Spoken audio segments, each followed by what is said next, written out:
Os irmãos podem acompanhar aí, tanto na Bíblia quanto pela nossa projeção. Juízes 8, de 1 a 21, nos diz assim a palavra do Senhor. Então os homens de Efraim disseram a Gideão: que é isso que fizestes, que não nos chamastes quando fostes pelejar contra os midianitas? E contenderam fortemente com ele. Porém, ele lhes disse: que mais fiz eu, agora do que vós? Não são, porventura, os rabiscos de Efraim melhores do que a vidma de Abiezer? Deus entregou nas vossas mãos os príncipes dos midianitas, Oreb e Zeebe. Que pude eu fazer comparável com o que fizestes? Então, como falar-lhes esta palavra? Então, com falar-lhes esta palavra, abrandou-lhes a ira para com ele. Vindo Gideão ao Jordão, passou com os 300 homens que com ele estavam, cansados, mas ainda perseguindo. E disse aos homens de Sucote: Dai, peço-vos alguns pães, para que estes que me seguem, pois estão cansados, e eu vou ao encalço de Zeba e de Salmuna, reis dos midianitas. Porém os príncipes de Sucote disseram: porventura tens já sob teu poder o punho de Zeba e de Salmuna, como para que o demos pão ao teu exército? Então disse Gideão: por isso, quando o Senhor entregar nas minhas mãos Zeba e Salmuna, trilharei a vossa carne com espinhos do deserto e com os abrolhos. Dali subiu a Peniel e de igual modo falou aos seus homens. Estes de Peniel lhe responderam, como os homens de Sucote lhe haviam respondido. Pelo que também falou aos homens de Penuel, dizendo: quando eu voltar em paz, derribarei esta torre. Estavam, pois, Zeba e Salmuna em Carcor, e os seus exércitos com eles, uns 15.000 homens, todos os que restaram do exército do povo do Oriente. E os que caíram foram 120.000 homens que puxavam a espada. Subiu Gideão pelo caminho dos nômades ao oriente de Noba e Joquebeá e feriu aquele exército que se achava descuidado. Fugiram Zeba e Salmua, porém ele os perseguiu e prendeu os 2 reis dos midianitas, Zeba e Salmuna, e desbaratou todo o exército. Voltando, pois, Gideão, filho de Joás, da peleja, pela subida de Heres, deteve um moço de Sucote e lhe fez perguntas. O moço deu por escrito o nome dos príncipes e anciãos de Sucote, 77 homens. Então veio Gideão aos homens de Sucote e disse: vedes aqui Zeba e Salmuna, a respeito dos quais motejastes de mim, dizendo: porventura tens já sob teu poder o punho de Zeba e de Salmuna, para que demos pães aos teus homens cansados? E tomou os anciãos da cidade, e espinhos do deserto e abrolhos, e com eles deu severa lição aos homens de Sucote. Derribou a torre de Penuel e matou os homens da cidade. Depois disse a Zeba e a Salmuna: que homens eram os que matastes em Tabor? Responderam: como tu és, assim eles eram. Cada um se assemelhava a filho de um rei. Então disse ele: eram meus irmãos, filhos da minha mãe. Tão certo como vive o Senhor, se os tivesse deixado com vida, eu não vos mataria a vós outros. E disse a Jeter, seu primogênito: dispõe-te e mata-os. Porém o moço não arrancou da sua espada, porque temia, porque ainda era jovem. Então disseram Zeba e Salmuna: levanta-te e arremeta-te contra nós, porque qual o homem, tal a sua valentia?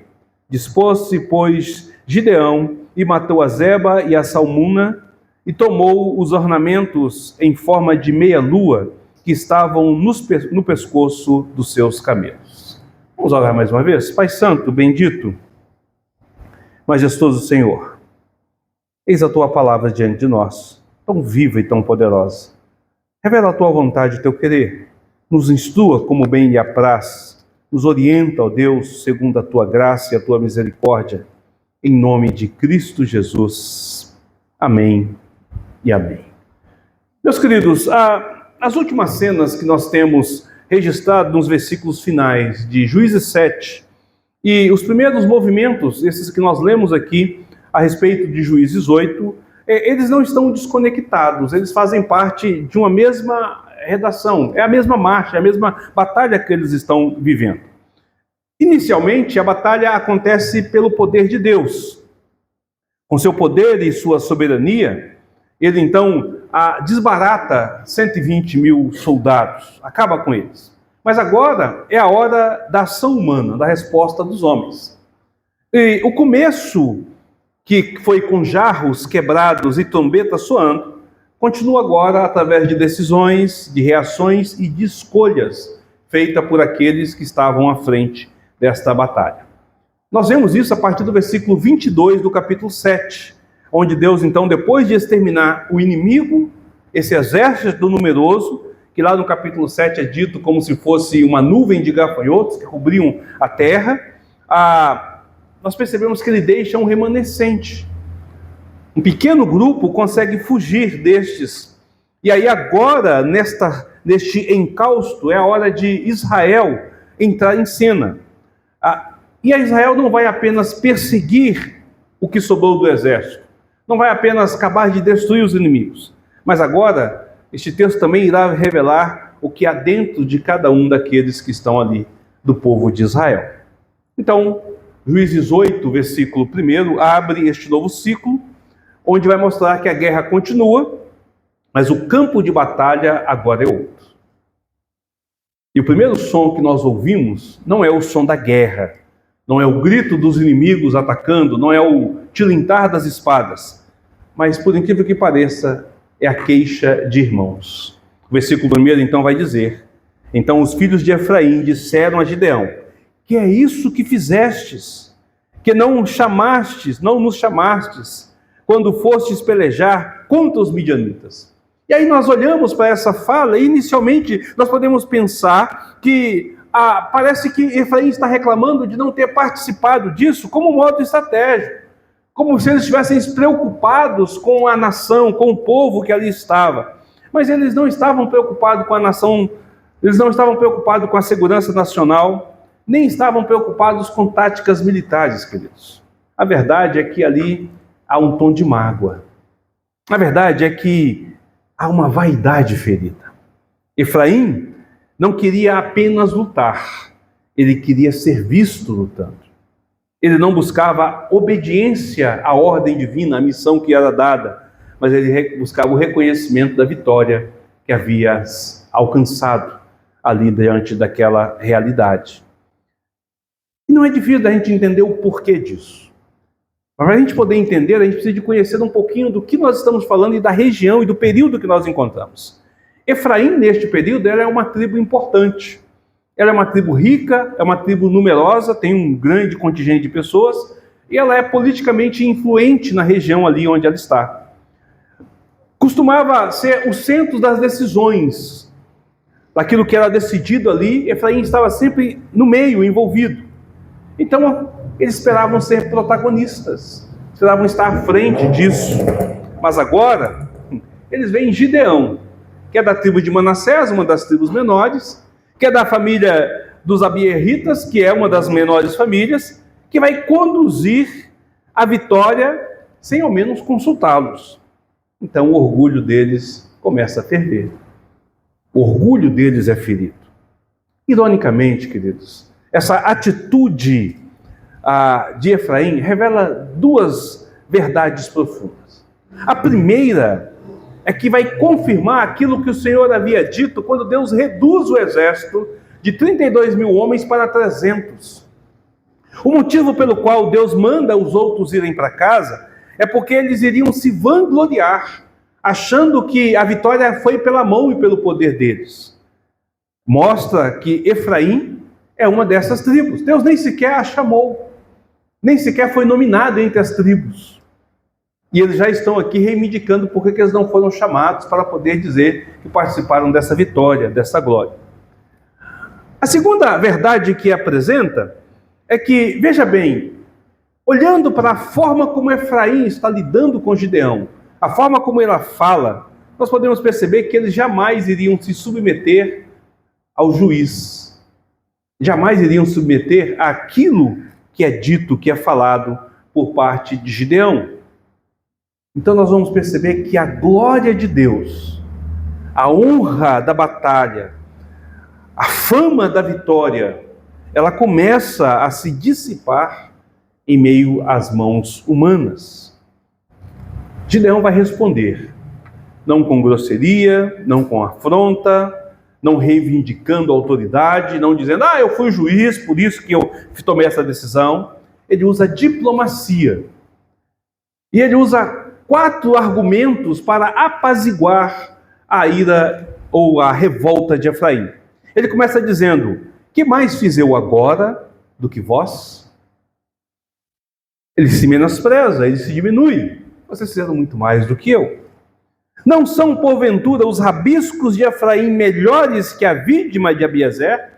Em outras palavras, todo o nosso trabalho na agricultura, tudo que nós fazemos, não são nada diante de vocês? A sobra de vocês é maior do que a nossa. E vocês ainda estão reclamando disso? Ele exalta Efraim. Depois ele diz, Deus entregou nas vossas mãos os príncipes dos midianitas, Oreb e Zeebe. E aí ele diz, a honra maior é de vocês. Vocês pegaram os príncipes. A liderança que fugiu, vocês capturaram, Deus entregou a vocês. E logo em seguida ele novamente enfatiza a sua humildade, ele se menospreza um pouco mais. O que pude eu fazer comparado ao que vocês fizestes? Então ele usa aquilo que Provérbios diz que deve ser usado quando alguém vem com palavras duras. Ele usa as palavras suaves, macias, para apaziguar o furor. Ele usa a diplomacia em relação a isso. E todo o conflito acaba naquele momento. A resposta dele é sábia, a resposta dele é diplomática, mas tem um problema. A resposta de Gideão não é teológica. Percebe que nesse momento nada é colocado sobre o que Deus está fazendo. Gideão não chama a atenção deles para dizer que Deus o havia escolhido. Olha, Deus me escolheu para estar à frente. Ele não diz que Deus havia reduzido o exército. Vocês não foram chamados porque Deus não colocou vocês na lista. Depois, quando Deus ainda colocou na lista, Deus ainda reduziu este exército. E nem disse o propósito disso. Tudo isso Deus fez para que a glória não caísse em nós, mas caísse nele, para que ele fosse glorificado. Ele não aponta absolutamente nada em relação a isso, apresentando o motivo teológico, o motivo real pelo qual Efraim não foi. Não é porque Efraim era melhor e Deus tinha reservado algo melhor para eles. É porque Deus não queria que a sua glória fosse assumida pelos homens. Ele não aponta para o Senhor. Isso, embora eficaz, tendo dado resultado, deixa uma pergunta suspensa no ar. Qual é a verdadeira intenção do coração de Gideão ao falar desta forma, quando ele fala com Efraim? A missão continua. Havia acalmado os ânimos de Efraim. Agora, então, Gideão está com a espada em punho. Antes ele estava com trombetas, tochas e vasos. Agora ele está com a espada e o texto nos diz que ele vai atravessar o Jordão. Junto com os 300 homens que estão com ele, ele agora sai no encalço, no restante que falta para ser desbaratado. O texto enfatiza que eles estão cansados, mas ainda assim continuam perseguidos. O corpo está cansado, mas o coração arde pelo desejo da vitória. Gideão então chega a uma cidade transjordânica, após o Jordão, chamada Sucote. Mais uma vez ele vai recorrer à diplomacia. Ele está perseguindo o inimigo. Ele está indo em direção daqueles que são inimigos de Israel. Sucote é uma nação, é uma cidade israelita. Então ele chega e pede pão. Alimento para aqueles que estão cansados. Ele não exige. Ele não fala, olha, me dá o pão aqui porque eu estou perseguindo os nossos inimigos. Não, ele pede. Afinal, eles são irmãos. Afinal, também são israelitas. A vitória contra os midianitas também beneficiaria a todos. Eles seriam beneficiados por isso. Eles também estavam sendo caçados diante dessa situação. Mas é interessante que Sucote não vê dessa forma. Sucote dá uma palavra dura, uma resposta num outro tom. Porventura tens sob o teu poder o punho de Zeba e de Salmuna, para que demos pão ao teu exército? Em outras palavras, você já venceu a guerra? Já capturou esses homens para você vir reivindicar de nós pão? Apresentar o seu exército diante de nós? O interessante é que não é apenas Sucote que faz isso. Porque Gideão segue à frente e Penuel fala a mesma coisa. Estes de Penuel lhe responderam como os homens de Sucote lhe haviam respondido, versículo 8. E aí nós ficamos perguntando, por quê? O que está por trás desta recusa? Por que Sucote e Penuel não deram o pão para os soldados de Gideão, para que eles pudessem recobrar a força e continuassem a sua peleja? Será que eles estavam com medo? Será que eles estavam desconfiando de Gideão? Será que era simplesmente indiferença, não reconhecendo e sabendo quem ele era, ou não dando atenção para ele? Ou eles só não queriam se isentar e não queriam fazer parte da batalha? Nós não sabemos exatamente o motivo pelo qual eles fazem isso. Qualquer uma dessas situações poderia ser, de fato, uma realidade. Veja, durante 7 anos, os midianitas oprimiram Israel. Sucote sofreu essa opressão. E agora eles verem que os 2 reis fugiram. Se eles recuperassem o seu poder, o que ele iria fazer com aquelas cidades que ajudaram a Gideão? E se Gideão alcançasse aos reis e eles perdessem? O que eles iam fazer com todos aqueles que estavam ajudando? Medo é uma possibilidade. Desconfiança. Mas quem é Gideão? Filho da família Abierzita, uma família pobre? Será que ele vai conseguir? São 300 homens só. Será que ele consegue ou não? Vale a pena arriscar a nossa vida por conta disso? Ou indiferença? A gente não reconhece você como um libertador. A gente não vê você com a capacidade de fazê-lo. Ou simplesmente assim, olha, Gideão, nós não queremos nos envolver. Isso vai trazer problema para nós ou vai dar trabalho. Então é melhor você ficar na sua aí, vai lá, faz o que você tem que fazer, depois a gente conversa. Medo de se envolver, desconfiança, indiferença ou comodidade para se isentar da batalha. Seja qual for o motivo, o fato é que Sucote e Penuel não auxiliaram a Gideão. Foram grossos, foram duros. Mas é interessante que Gideão agora ele toma uma atitude diferente da atitude de Efraim. Efraim também foi muito sem educação com Gideão. Efraim também foi muito duro com Gideão. Efraim repreendeu a Gideão. O texto faz questão de nos dizer que eles contenderam fortemente, ou seja, eles foram para brigar com Gideão. E ali Gideão acalma. No entanto, agora com Sucote, não há suavidade nas palavras. Há uma promessa de juízo. O versículo 7 e o versículo 8 vai nos dizer sobre isso. Quando o Senhor entregar nas minhas mãos a Zeba e a Salmude, trilharei vossa carne com espinhos do deserto e com abrolhos, diz ele a Sucote. Quando eu voltar em paz, derribarei esta torre. E aqui, queridos, algo começa a se revelar em tudo o que está sendo dito, visto e apresentado. Quando Gideão fala a Efraim, ele não usa apenas a diplomacia e a humildade, mas ele usa o cálculo, foi calculado. Gideão sabia que ele não poderia revidar contra a Efraim. Afinal, era uma das nações, uma das tribos mais poderosas e fortes de lá. Não era vantajoso para ele entrar em atrito. Então ele prefere tornar-se humilde e deixar que eles se gabem daquilo que é.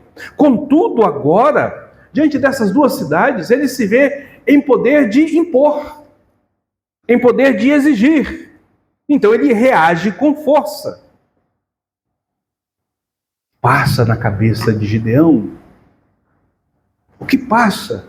Naquele momento em que ele vai tratar com Efraim, ele não usa a teologia, ele não fala de nada daquilo que é Deus. E agora ele se põe de forma vigorosa, forte diante dos seus inimigos. Veja, esse é o mesmo Gideão que viu Deus reduzir o seu exército a apenas 300 homens para que ninguém se gloriasse. Esse é o mesmo Gideão que venceu uma batalha contra 135 mil soldados com apenas jarro, tocha e trombeta. Mas agora, quando ele está com a espada na mão, com ela vem o desejo de reconhecimento. O que Gideão faz é diferente daquilo que ele deveria de fazer. Mais à frente nós vamos ver no versículo 10 que 15 mil soldados fugiram com os reis.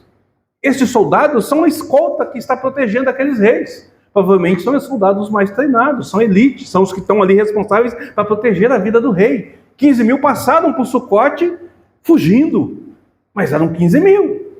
Gideão chega com 300. Gideão deveria dizer: meus queridos, olha, é verdade. Quem sou eu, né? E esses 300 pobres, coitados homens, diante de todo o poder que há com os reis de Midian. Mas eu queria dizer para vocês que é o Senhor quem nos dá a vitória. Que vocês devem confiar no Senhor. Confiar na força deste Deus, no poder deste Deus, na ação deste Deus.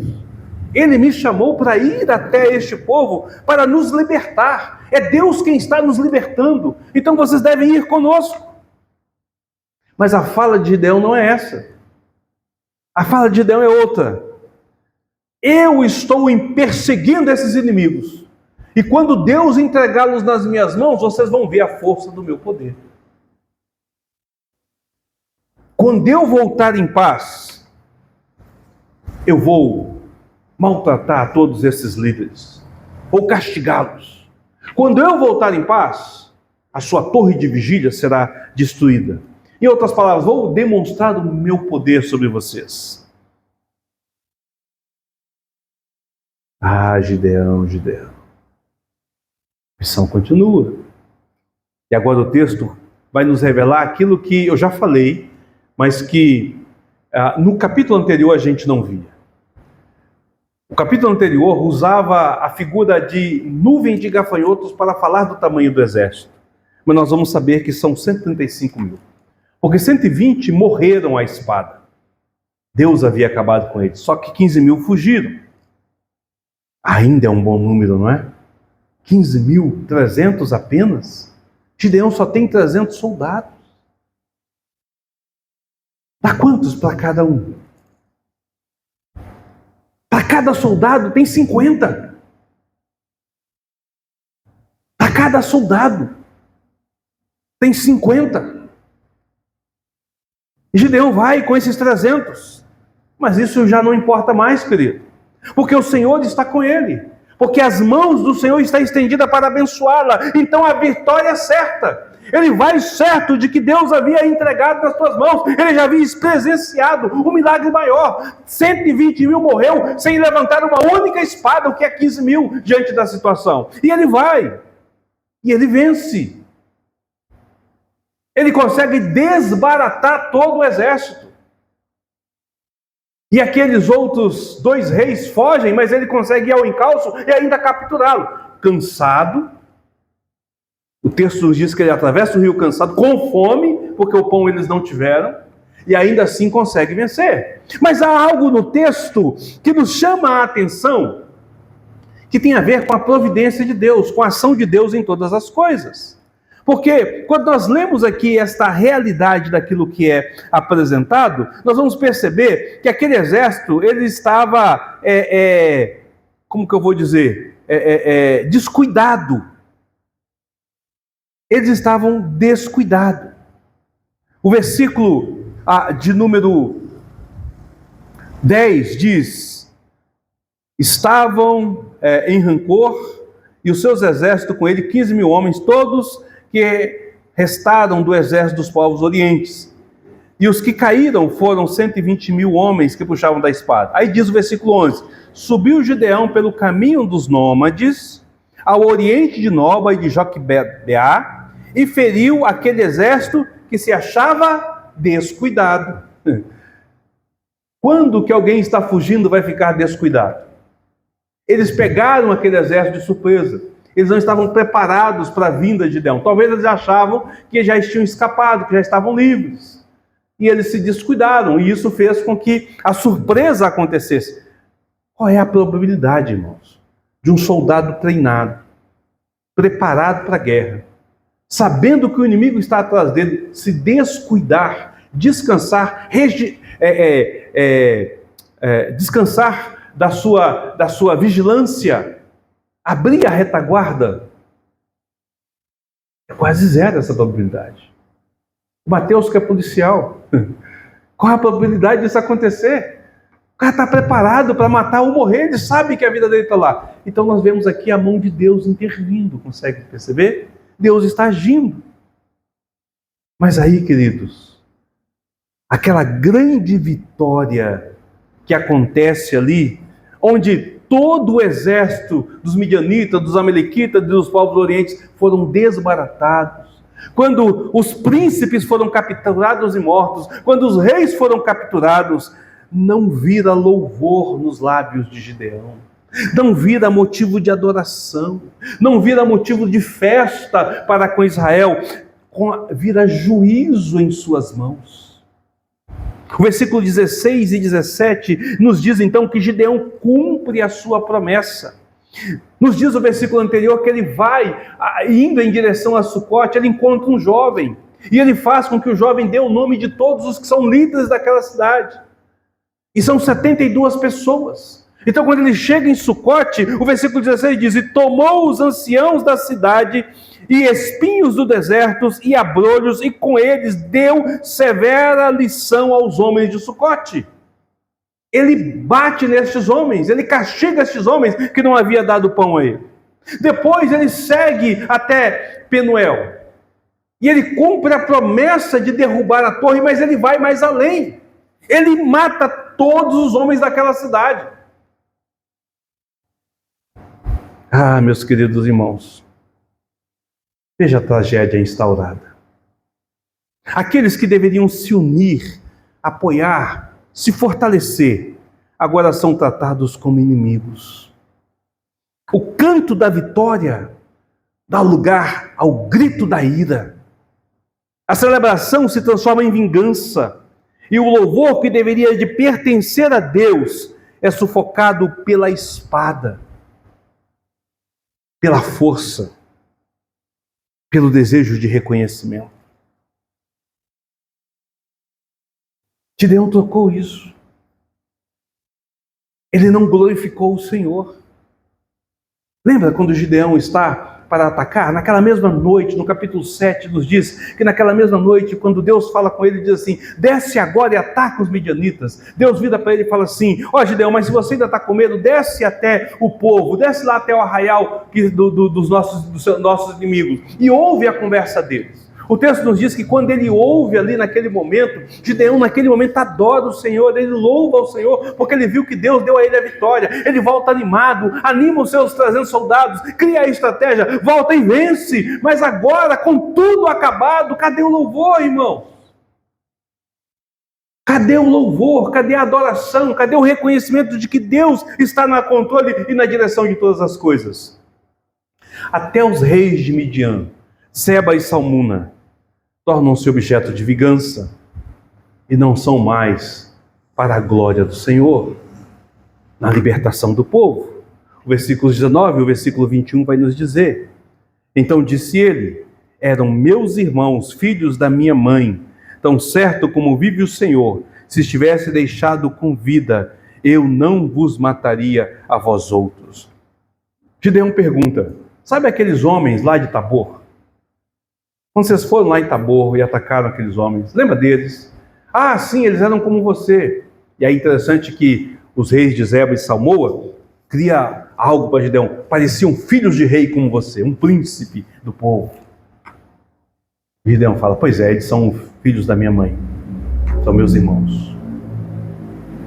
Deixa eu falar um negócio, se vocês tivessem deixado eles vivos, eu deixava vocês vivos. Se vocês tivessem deixado ele, mas porque vocês matou o meu irmão, vocês também irão morrer. Aí o texto nos diz que Gideão chama o filho dele, que ainda é uma criança, um jovem, não está acostumado com a guerra, com a batalha. É a primeira vez que ele passa por isso, por essa situação.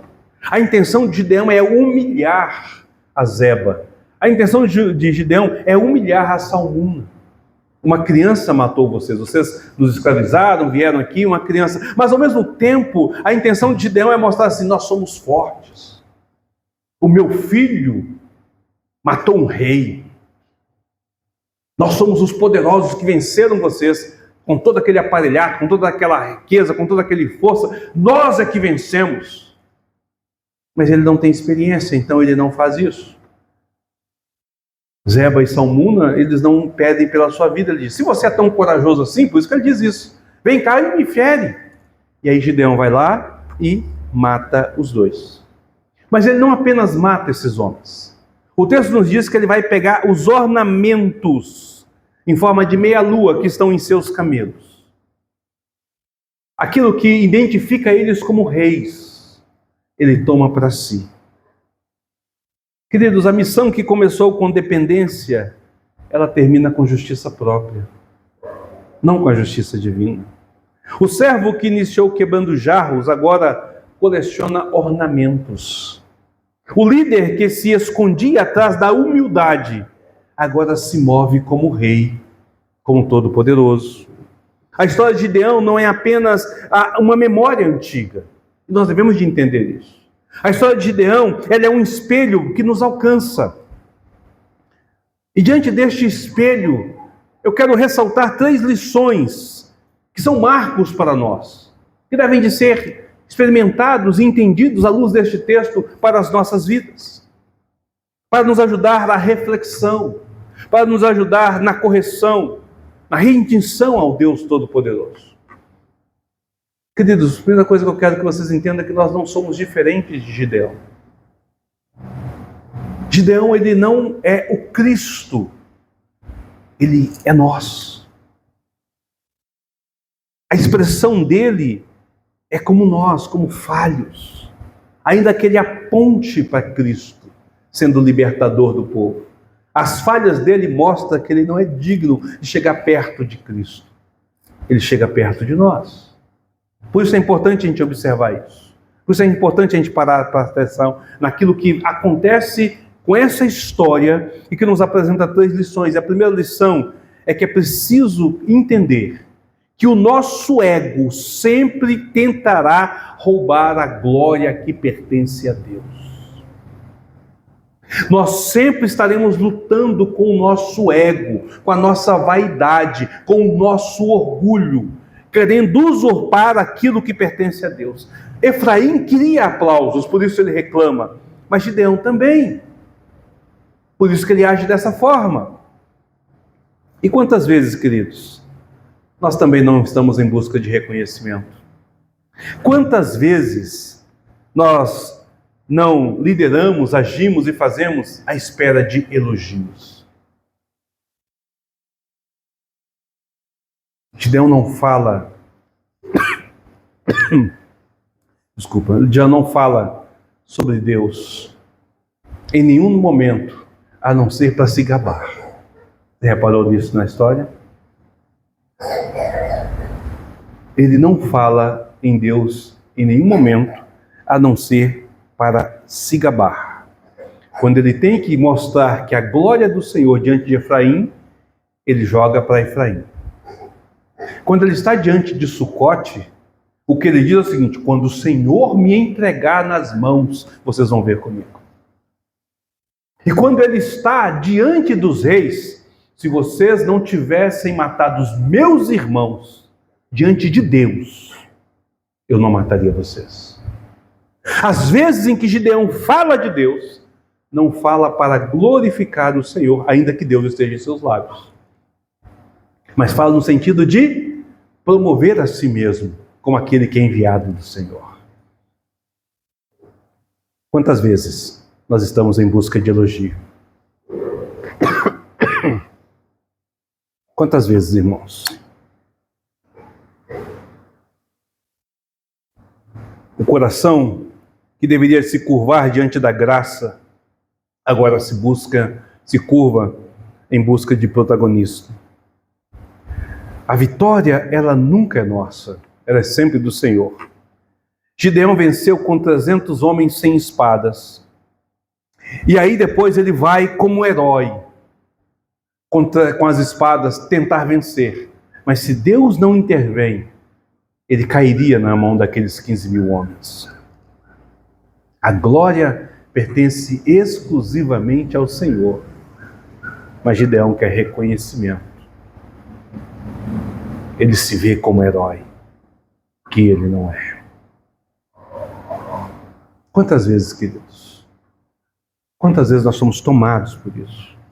Por esse desejo de reconhecido. Nossa, que grande homem de Deus, que grande mulher de Deus. Nossa, que funcionário excelente. Nossa, que esposa dedicada, que filho maravilhoso. Quantas vezes nós estamos fazendo as coisas esperando receber elogios, enquanto nós devemos dizer, é para a glória do Senhor, é para que Ele seja glorificado.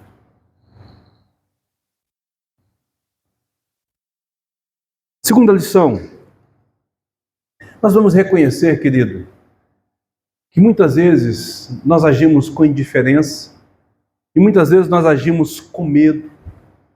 Muitas vezes nós não valorizamos aquilo que está diante de nós e isso prejudica a missão.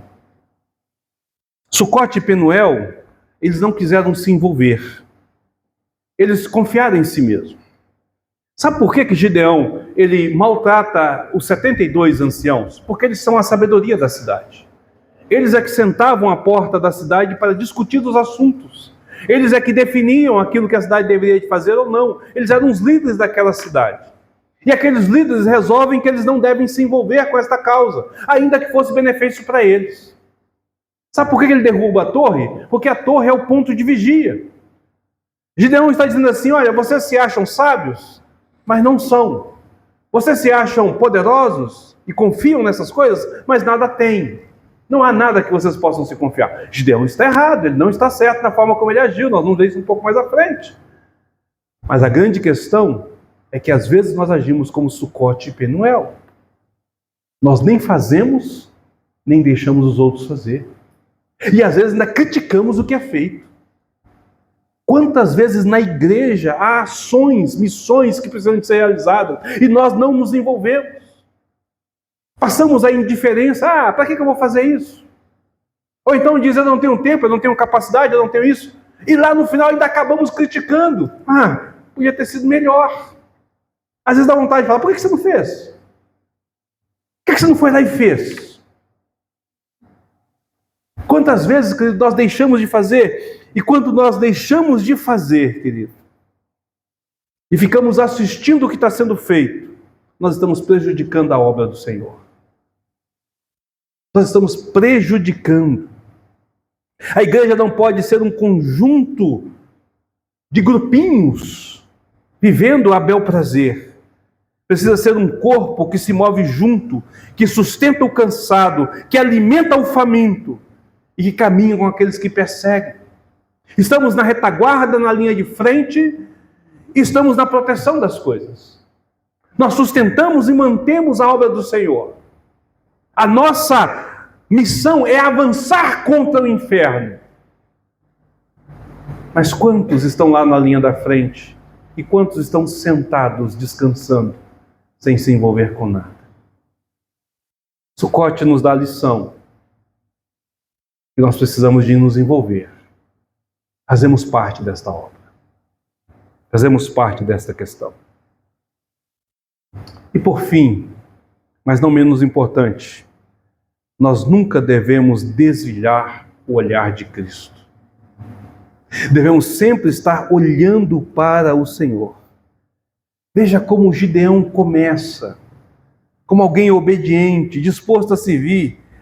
Tem muitas dúvidas, tem muito medo em seu coração, mas Deus vem respondendo, vem tratando com ele.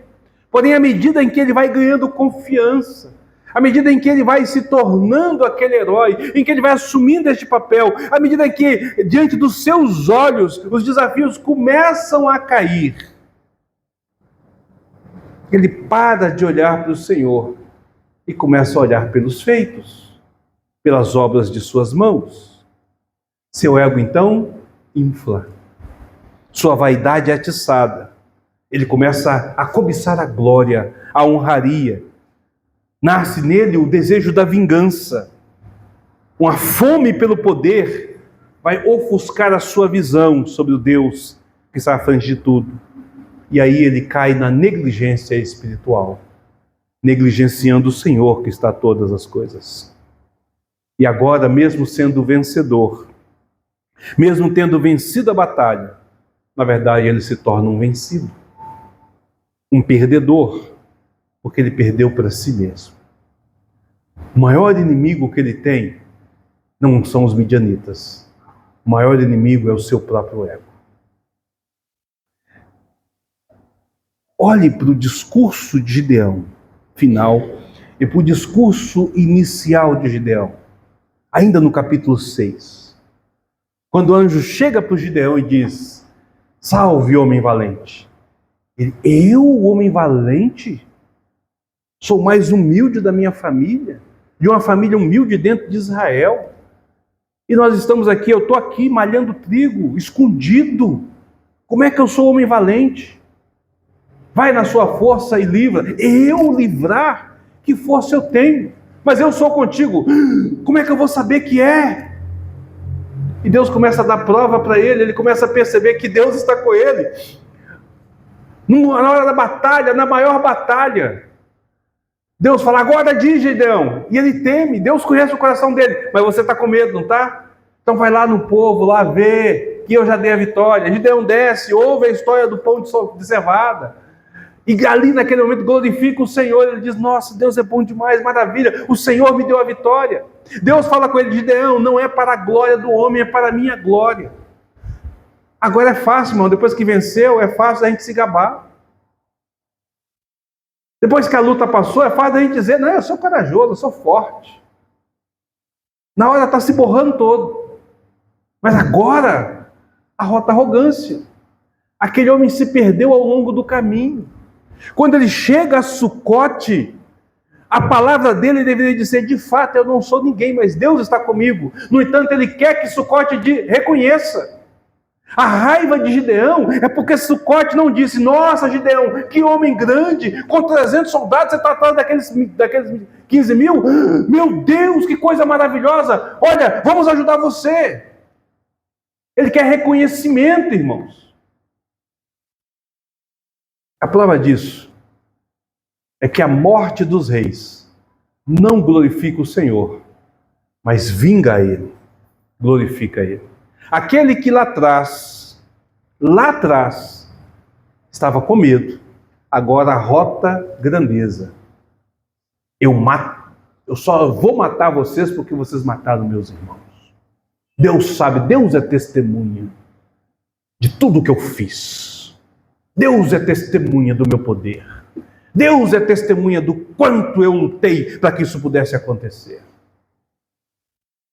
Vocês reclamaram dizendo que eu não tinha na mão a estes homens? Aqui está a prova de que eu conquistei, de que eu venci. Então vocês precisam de aprender uma lição. Vou levar uma surra por conta disso.